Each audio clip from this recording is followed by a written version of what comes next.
बिस्मिल्लाहिर्रहमानिर्रहीम। Dear students, आज हम चैप्टर नंबर 5 एनर्जेटिक्स के अंदर जो है टॉपिक है 5.5, जिसके अंदर हम डिस्कस करेंगे एरोबिक रेस्पिरेशन, एनाएरोबिक रेस्पिरेशन और ग्लाइकोलाइसिस के अमल को जो है यहाँ पे डिस्कस करेंगे।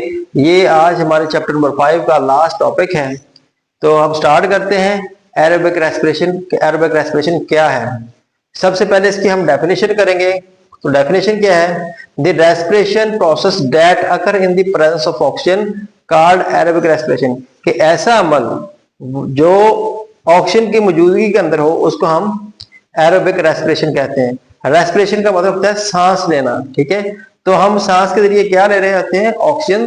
तो जब ऑक्सीजन ले रहे होंगे तो ऐसे अमल को हम क्या कहेंगे? Aerobic respiration. तो अब इसकी हम एक्सप्लेनेशन करेंगे कि थोड़ी सी वजाहत के में लिखेंगे कि respiration is a continuous process in human being. के जो इंसान है उसके अंदर ये कंटिन्यूअस प्रोसेस है, यानी चलता रहता है। बेशक सोया है, बेशक वो जाग रहा होता है, तो उसमें ये कंटिन्यूअस प्रोसेस है जिसके अंदर उसकी बॉडी के अंदर जो है ऑक्सीजन शामिल हो रही होती है और कार्बन डाइऑक्साइड जो है जिस्म से बाहर जा रही होती है सांस के जरिए।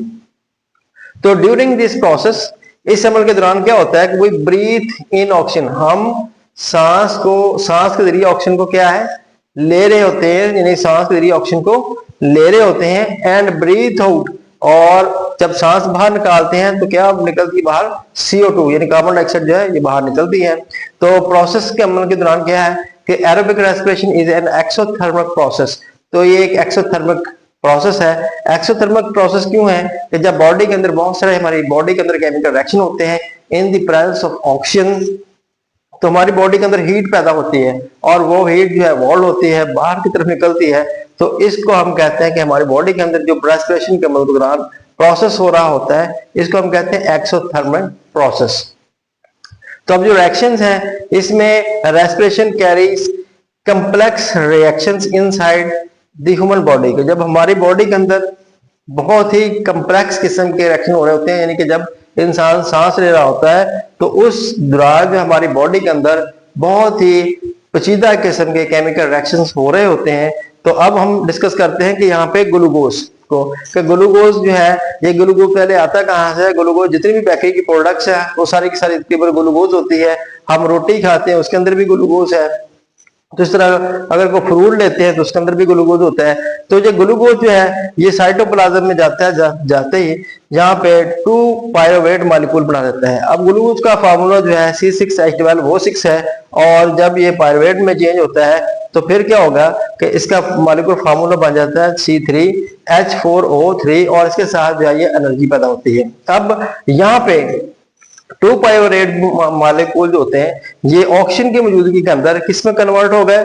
C6CO2 और 6H2O के अंदर, और साथ इसके एनर्जी पैदा होती है। हम सिंपल कह सकते हैं कि ग्लूकोज जो है ये एरोबिक रेस्पिरेशन के अमल के दौरान ग्लूकोज कन्वर्ट हो जाता है किसके अंदर? 6CO2 और 6H2O के दौरान, और इसके साथ जो एनर्जी पैदा होती है। और यही CO2 जो है ये हम सांस के जरिए जो बाहर निकालते हैं। ये थी एरोबिक रेस्पिरेशन। अब हम बात करते हैं एनाएरोबिक रेस्पिरेशन की। एनाएरोबिक रेस्पिरेशन क्या है? एन का मतलब होता है without, respiration process that occur in the absence of oxygen. कि ये ऑक्सीजन के बगैर, ऑक्सीजन इसमें अंदर दरकार नहीं होती। जैसे ये इसमें ऑक्सीजन लाजमी है और इसमें ऑक्सीजन एब्सेंस होती है, यानी कि इसकी मौजूदगी हमें जरूरी नहीं है ऑक्सीजन की। तो इन बैक्टीरिया एंड एल्गी, अक्सर ही प्रोसेस बैक्टीरिया और एल्गी के अंदर हो रहा होता है। It is also exothermic reaction.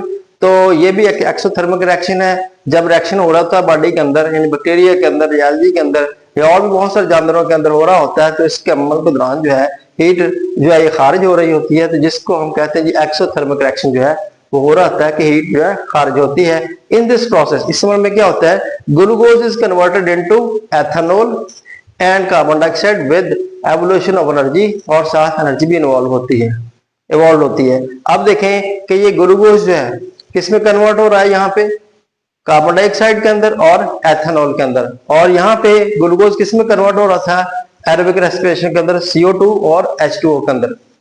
तो ये देखें यहाँ पे इसकी इक्वेशन, ग्लूकोज जो है ये साइटोप्लाज्म में जाते ही पायरुवेट का एक मॉलिक्यूल बनेगा और साथ एनर्जी खारिज होगी। और इसी तरह इन दी एब्सेंस ऑफ ऑक्सीजन, यानी ऑक्सीजन की गैर मौजूदगी में पायरुवेट मॉलिक्यूल जो है यीस्ट एंजाइम में, एंजाइम की मदद से CO2 और एथेनॉल बनेगा और साथ इसके एनर्जी जो है ये खारिज होती है।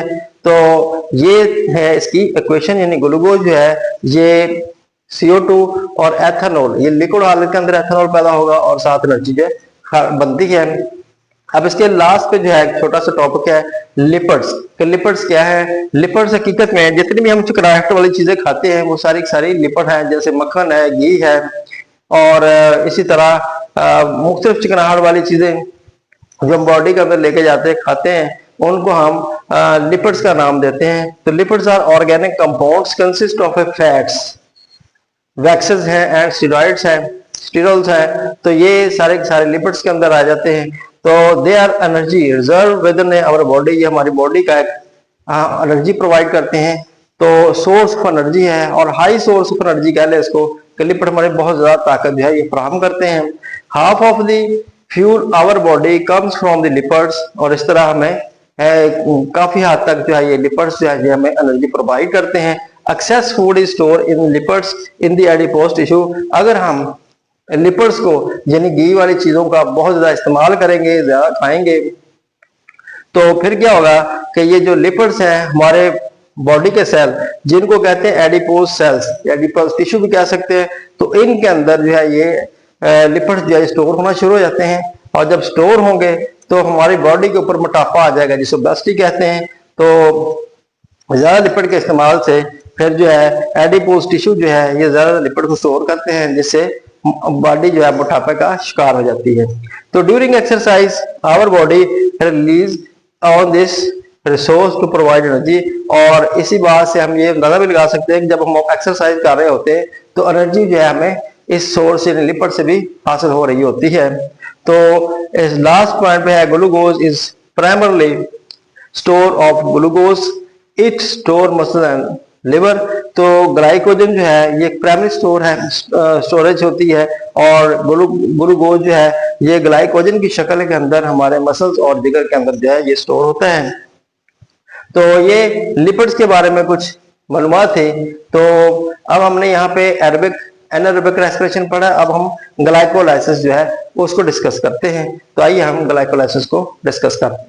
रेस्पिरेशन में ग्लाइकोजन का पढ़ा है। ग्लाइकोजन क्या है? ग्लाइकोजन ये थी कि एक्स्ट्रा जो खुराक थी जो हम लेते हैं बॉडी के अंदर, वो क्या करते हैं, वो ग्लाइकोजन की शक्ल के अंदर हमारे मसल्स और जिगर के अंदर जो है वो स्टोर हो जाती है। अब ये होता है कि बाद हम खुराक नहीं ले रहे, बिल्कुल भूखे हैं, भूख के हालत के अंदर है, तो फिर क्या होता है कि ग्लाइकोजन जो है ये मसल और जिगर से निकल के हमारी बॉडी के अंदर आके हमें फिर एनर्जी फराहम करती है। तो किस अमल के तहत देती है? इस अमल को हम कहते हैं ग्लाइकोलाइसिस। तो ग्लाइको का मतलब होता है ग्लूकोज, और लाइसिस का मतलब होता है स्पिल्टिंग, यानी ग्लूकोज का स्पिल्ट होना। अब होता क्या है कि 1 मॉलिक्यूल ऑफ ग्लूकोज स्पिल्ट, यानी कि एक मॉलिक्यूल ग्लूकोज का वो स्पिल्ट होता है, टूटता है इनटू 2 मॉलिक्यूल्स ऑफ पायरुवेट। इससे 2 मॉलिक्यूल जो है पायरुवेट के बन जाते हैं। This process involve A series of reactions. तो ये अमल जो है इसके अंदर बहुत सारे रिएक्शन जो है इन्वॉल्व होते हैं। एंड कैटलाइज्ड बाय एंजाइम, जिसके अंदर एंजाइम भी शामिल होते हैं, यानी एंजाइम जो है कैटलाइज कर रहे होते हैं इस अमल को। तो with the production of 2 ATP, इसके अमल के दौरान 2 ATP के मॉलिक्यूल जो बनते हैं, यानी कि 1 मॉलिक्यूल जो ग्लूकोज वो क्या पैदा करता है, 2 मॉलिक्यूल ऑफ ATP के वो प्रोड्यूस करते हैं। तो when a cell of our body required energy, जब हमारे बॉडी के सेल्स को एनर्जी रिक्वायर्ड होती है तो फॉर मेटाबॉलिक एक्टिविटीज के लिए, तो फिर इस ATP का इस्तेमाल करते हैं। ये देखिए हम कि दे यूज ATP, ये ATP का इस्तेमाल करते हैं and break it down to get required energy, और फिर ये एनर्जी हासिल कर लेते हैं और अपनी एक्टिविटीज को सारे अंजाम देते हैं सेल्स। तो the food we eat undergo digestion in our body, वो खुराक जो हमारी बॉडी के अंदर डाइजेस्ट हो रही होती है, and absorb by the cell, और सेल उसको अब्जॉर्ब कर रहे होते हैं।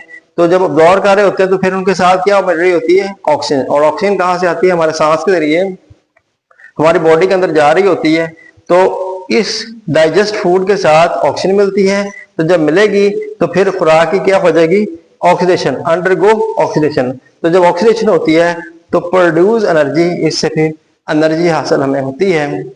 नहीं जी, इस जो लास्ट टॉपिक था चैप्टर नंबर 5 का, और 5.5 इसका जो है ये टॉपिक था। तो इसमें हमने ग्लाइकोलाइसिस पढ़ा, एरोबिक और एनारोबिक के बारे में डिस्कस किया। तब इंशाल्लाह नेक्स्ट चैप्टर में दोबारा फिर हाजिर होंगे। तब तक के लिए अल्लाह हाफ़िज़।